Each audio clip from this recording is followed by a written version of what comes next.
I don't think actually that the Israeli government cares about the plight of Gazans at all. The reality is, so far, about 70% of Gaza has been completely destroyed. The remaining population have been herded around now into ever smaller pockets of what is remaining there. You've got people like Smodrich, hard-right members of the government, openly talking now about cleansing Gaza of Palestinians, which would be ethnic cleansing.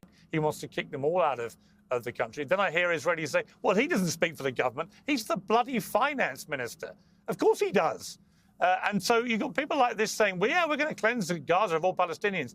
And then I get people on like yourself, and you come on and you say, no, that's not the plan. No, we just want to help the Gazan people. And the last thing we want to do is kill innocent people and so on. And yet somehow you've managed to kill over 60,000 Palestinians, having lost 1,200 on October the 7th, a horrendous terror attack, which I've condemned from the moment it happened. You've now killed 60,000 plus Palestinians. You've got 20,000 children who've been killed. You've now got starving and emaciated children, images being beamed to the world on an hourly basis, many of whom are now beginning to die literally of hunger.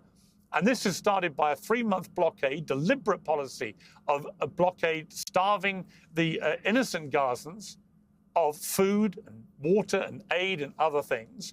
And you put it all together, and you now have almost the entire world looking at Israel saying, what on earth are you doing? When are you going to stop this? And yet still, and I say this with respect to you, still people like you will come on, Major Spillman, and you'll say there's nothing to see here.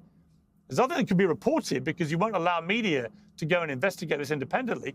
Nothing to see here. We are doing everything by the book. We're the most moral army in the world. And actually anyone like the United Nations, who I thought spoke very eloquently and very straightforwardly about the problem and made it clear he doesn't want to be remotely partisan here. But when I couple what he said with what British doctors are talking about in the few remaining hospitals, where they're talking about children being used as target practice. Now, I would love to see a proper investigation into that, because that was said on British national television, that children were coming in with patterns of clusters of sniper fire, as if they've been used as target practice.